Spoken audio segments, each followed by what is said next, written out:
Hello everyone. Last લેક્ચરમાં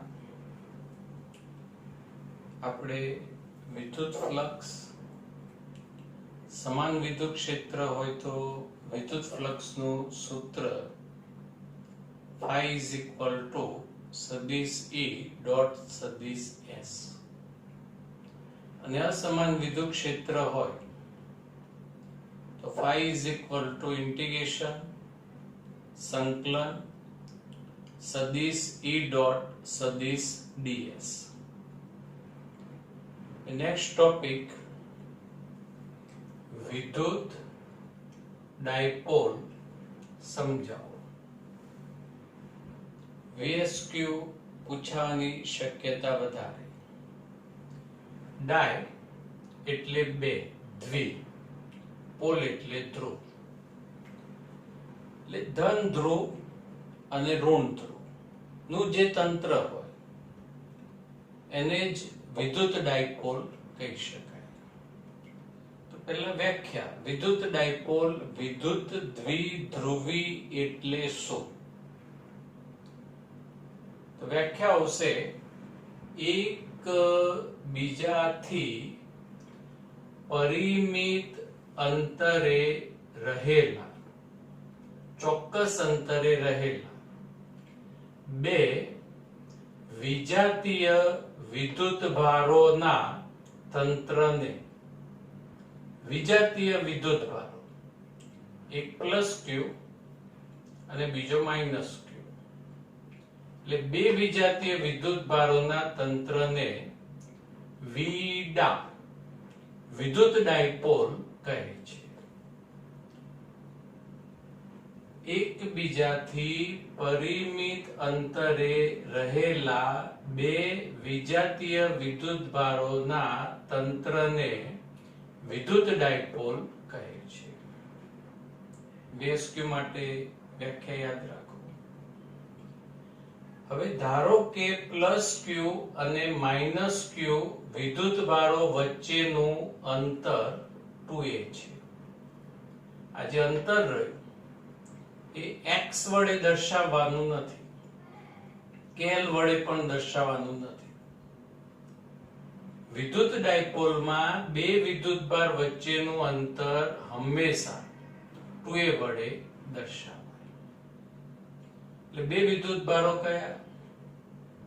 plus ક્યુ અને minus ક્યુ, અને તેમની વચ્ચેનું અંતર કયું? 2a. અંતરનો સંકેત છે. હવે ઇલેક્ટ્રિક ડાયપોલ મોમેન્ટ, વિદ્યુત ડાયપોલ મોમેન્ટ એટલે શું? ટેક્સ્ટબુક ની અંદર એકદમ ટૂંકમાં જ સમજ આપી છે.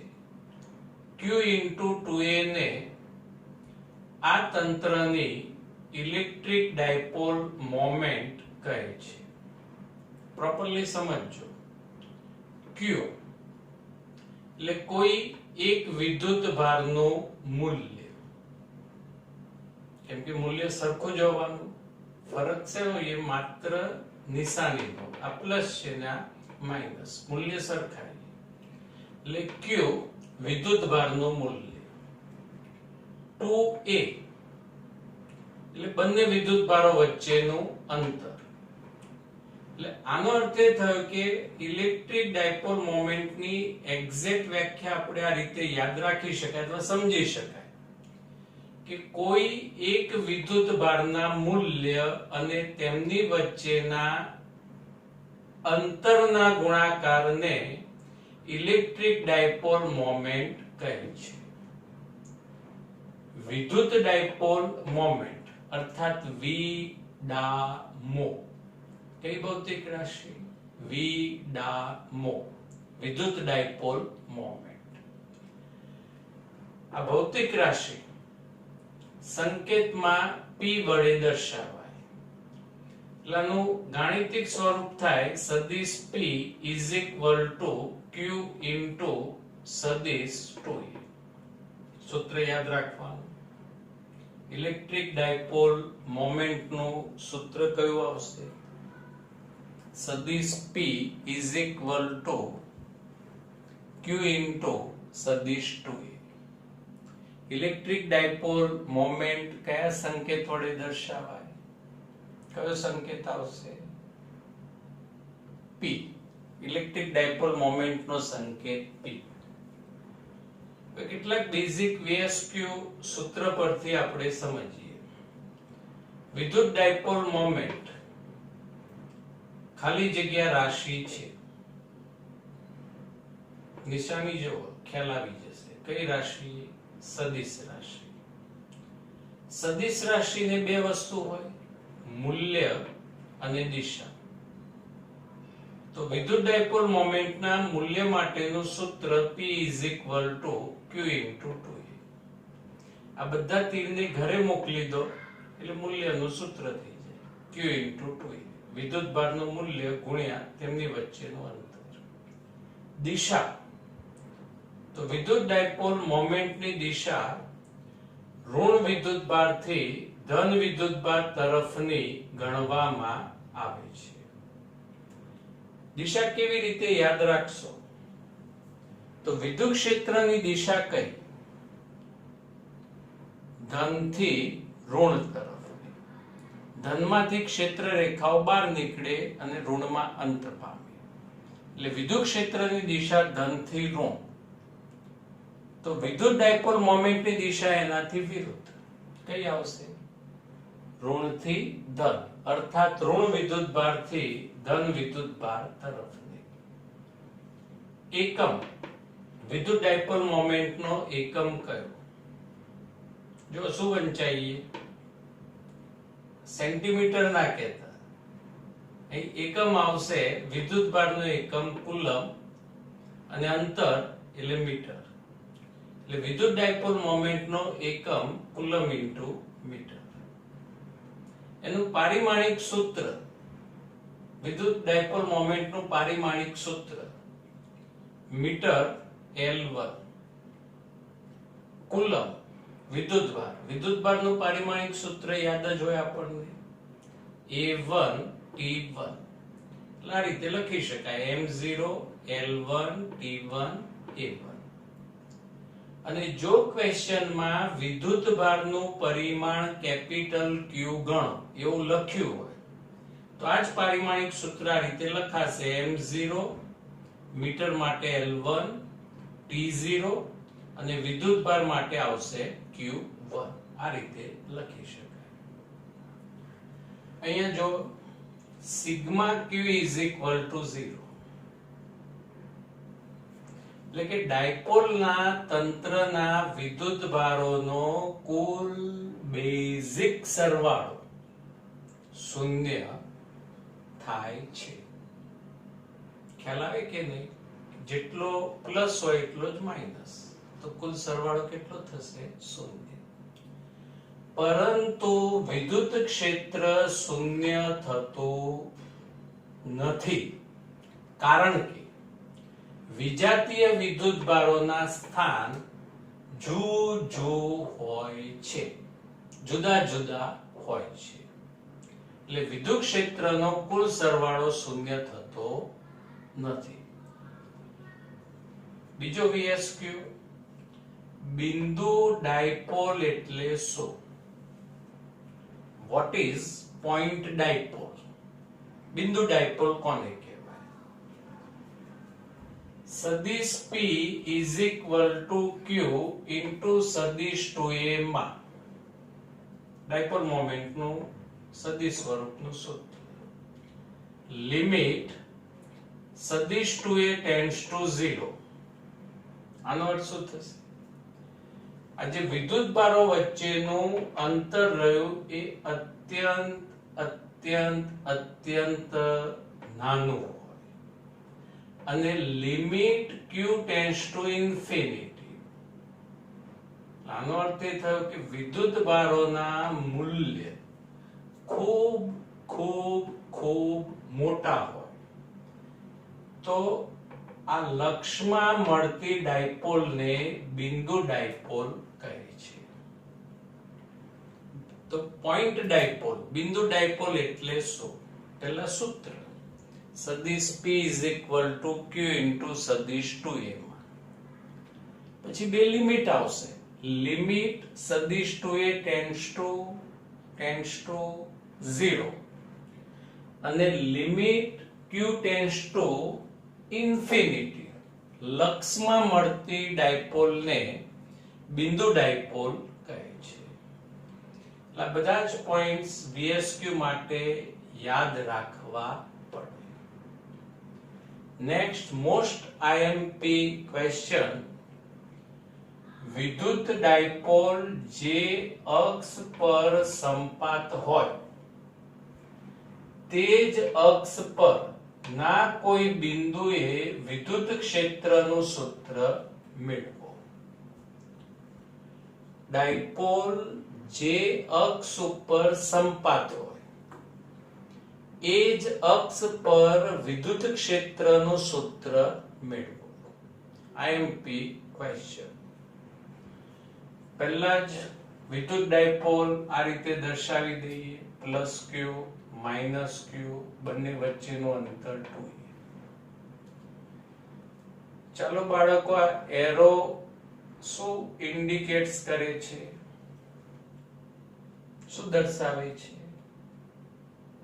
હા વિદ્યુત ડાયપોલ મોમેન્ટની દિશા ઋણથી ધન તરફ હવે એ જ અક્ષ પરનું કોઈ બિંદુ એટલે આને ડાયપોલની અક્ષ ગણી શકાય એટલે અહીંયા કોઈ બિંદુ લઈએ આપણે P અને જેનું ડાયપોલના કેન્દ્રથી સેન્ટરથી અંતર લઈએ R અને આ P બિંદુ પાસે આપણે વિદ્યુત ક્ષેત્ર શોધવાનું છે આ P બિંદુ પાસે પછી જો ભૂમિતિ સમજજો પ્લસ Q વિદ્યુતભાર ધન વિદ્યુતભાર એનું P બિંદુએ વિદ્યુત ક્ષેત્ર કઈ તરફ હોય ત્રિજ્યાવર્તી બારની તરફ એટલે E પ્લસ Q અને આ માઇનસ Q વિદ્યુતભારનું P બિંદુએ વિદ્યુત ક્ષેત્ર કેવી રીતે હશે ત્રિજ્યાવર્તી અંદરની તરફ એટલે E માઇનસ Q તો થિયરીનો ફર્સ્ટ પોઈન્ટ આવશે આકૃતિમાં દર્શાવ્યા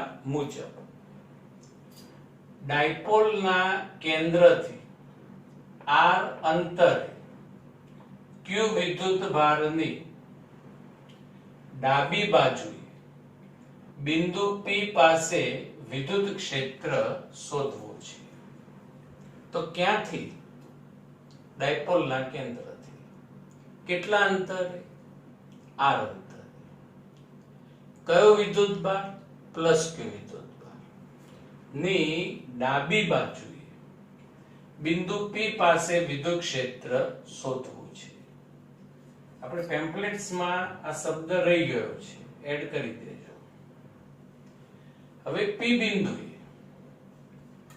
પ્લસ Q નું વિદ્યુત ક્ષેત્ર વ્યાખ્યાયિત કરીએ એટલે પ્લસ Q વિદ્યુતભારના લીધે બિંદુ P પાસે વિદ્યુત ક્ષેત્ર કોઈ નવું સૂત્ર નથી આવવાનું બિંદુવત વિદ્યુતભારના વિદ્યુત ક્ષેત્રનું સૂત્ર કયું કે Q upon R સ્ક્વેર એટલે અહીંયા આપણે લખીએ કે Q upon અંતરનો વર્ગ તો અંતર અહીં સેન્ટર થી ગણવાનું એટલે સેન્ટર થી P નું અંતર આ કુલ અંતર 2a એટલે સેન્ટર થી પ્લસ Q નું અંતર કેટલું થશે 2a નું અડધો ભાગ એટલે a એટલે અહીંથી અંતર ગણીએ તો પ્લસ Q અને બિંદુ P વચ્ચેનું અંતર કયું થાય R માઈનસ a નો હોલ સ્ક્વેર સમજાયું હવે અહીંયા તીરની નિશાની મૂકીએ એટલે અહીં દિશા જોઈશે હવે આ પ્લસ Q વિદ્યુતભારનું વિદ્યુત ક્ષેત્ર આ રીતે ત્રિજ્યાવર્તી બારની તરફ છે એટલે આ ધન વિદ્યુતભારના વિદ્યુત ક્ષેત્રની દિશા એ મોમેન્ટ વિદ્યુત ડાયપોલ મોમેન્ટની જ દિશા આવશે એટલે અહીંયા દિશા માટે એકમ સદિશ p કેપ લખી શકાય હવે આ જ સમીકરણમાં k ની જગ્યાએ આપણે લખીએ 1/4πε0 q upon r minus a નો હોલ સ્ક્વેર p કેપ આ પ્લસ q વિદ્યુતભારનું p બિંદુએ વિદ્યુત ક્ષેત્ર આ જ રીતે માઇનસ ક્યુ વિદ્યુતભારનું પી બિંદુએ વિદ્યુત ક્ષેત્ર સદિશ E માઇનસ ક્યુ. સૂત્ર તો એનું એ જ આવશે. કયું સૂત્ર? કે Q બાય R સ્ક્વેર, કે Q અંતરનો વર્ગ. હવે જો અંતર અહીંયા કઈ રીતે આવશે? માઇનસ Q થી પ્લસ Q સુધીનું અંતર આવશે 2a, અને પછી અહીંયા અંતર, પણ આપણે અંતર ધ્યાનમાં લેવાનું છે માઇનસ Q થી લઈ P સુધી. એટલે P બિંદુથી સેન્ટર સુધીનું અંતર R આવશે, અને પછી અડધું અંતર 2a નું અડધું માપ a આવશે. એટલે અહીંયા કુલ અંતર કેટલું થશે? R પ્લસ a નો હોલ સ્ક્વેર. હવે તીરની નિશાની એટલે અહીંયા એકમ સદિશ લખવો પડે. તો ઋણ વિદ્યુતભારનો વિદ્યુત ક્ષેત્ર આ રીતે ત્રિજ્યાવર્તી અંદરની તરફ છે, અને વિદ્યુત ડાયપોલ મોમેન્ટની દિશા આ રીતે ઋણથી થાય, એટલે વિરુદ્ધ દિશા થઈ. એટલે માઇનસ ક્યુ વિદ્યુતભારનું પી બિંદુએ વિદ્યુત ક્ષેત્રની દિશા માટે આપણે લખીશું માઇનસ પી કેપ. આ સમજાઈ ગયું? પ્લસ ક્યુ માં એક જ દિશા થાય એટલે પી કેપ પ્લસ, અને ઋણ વિદ્યુતભાર માટે વિદ્યુત ક્ષેત્ર અને મોમેન્ટની દિશા વિરુદ્ધ થાય એટલે અહીંયા માઇનસ પી કેપ લખવું પડે. હવે કે ની જગ્યાએ 1/4πε0 minus q upon R plus a નો હોલ સ્ક્વેર પી કેપ. હવે પી બિંદુ પાસે કુલ વિદ્યુત ક્ષેત્ર સદિશ E is equal to સદિશ E plus Q plus સદિશ E minus Q. સંપાતપણાનો સિદ્ધાંત. કુલ વિદ્યુત ક્ષેત્ર એ બધા જ શક્ય વિદ્યુતભારોના વિદ્યુત ક્ષેત્રના સદિશ સરવાળા બરાબર હોય છે. સદિશ E plus Q ની જગ્યાએ કિંમત, સદિશ E minus Q ની કિંમત, અને કિંમત મૂક્યા પછી શક્ય પદ સામાન્ય લઈએ તો કયું પદ શક્ય સામાન્ય લઈ શકાય? 1/4πε0 બંનેમાંથી સામાન્ય. Q સામાન્ય. કૌંસમાં રહેશે 1/r માઇનસ a નો હોલ સ્ક્વેર. આ નિશાની અહીં માઇનસ આવશે, ભલે અહીંયા પ્લસ કરી પણ આ નિશાની પ્લસ માઇનસ માઇનસ. અહીંયા રહેશે 1/r પ્લસ a નો હોલ સ્ક્વેર, અને આ પી કેપ એને જમણી બાજુ સામાન્ય લઈ લો. હવે આ જે કૌંસનું પદ રહ્યું એમાં લસા લઈએ, અને સાથે સાથે કૌંસ પણ છોડી દઈએ. તો r પ્લસ a નો હોલ સ્ક્વેર અહીં આવશે ગુણાકારમાં, અને એનું વિસ્તરણ r square plus 2ra plus a square, અને r માઇનસ a નો હોલ સ્ક્વેર પદ આ બાજુ આવશે જમણી બાજુ, અને એનું વિસ્તરણ કરીએ અને બાર નિશાની માઇનસ છે એટલે અહીંયા માઇનસ r સ્ક્વેર, મધ્યમ પદ 2ra માઇનસ a સ્ક્વેર. અહીં r square cancel, a square cancel, 2ra plus 2ra એટલે કિંમત થઈ જશે 4ra. હવે ડાયપોલ મોમેન્ટનું સૂત્ર P is equal to Q into 2a. એટલે ચાર માંથી બે લઈ લો, 2a લઈ લો અને Q લઈ લો. એટલે જો ચાર માંથી બે લીધા એટલે એક બે રહ્યા, પછી Q 2 into a 2a into Q એની જગ્યાએ લખાય P, R એમ ના, અને 1/4πε0 ની જગ્યાએ લખાય K.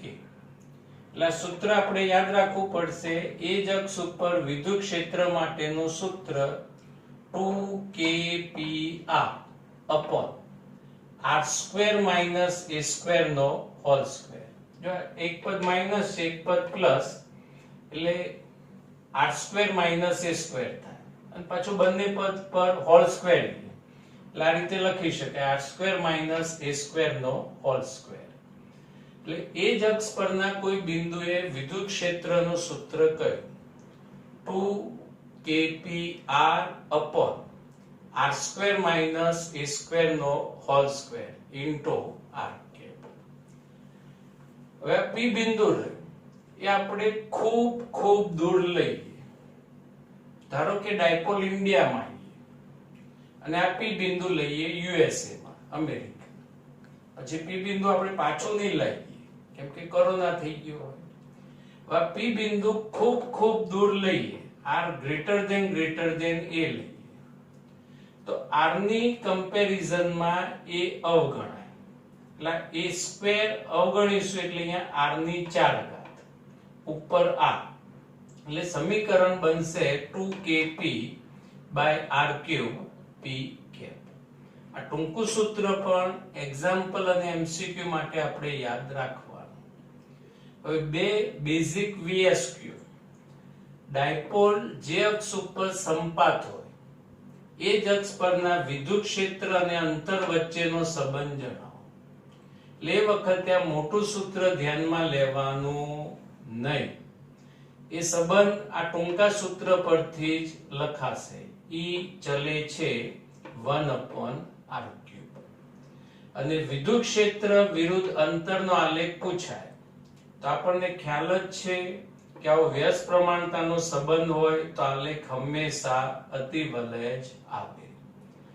આ મોસ્ટ આઈએમપી થિયરી છે, દરેક વિદ્યાર્થીએ ફરજિયાત તૈયાર કરવી જ પડશે. Thank you.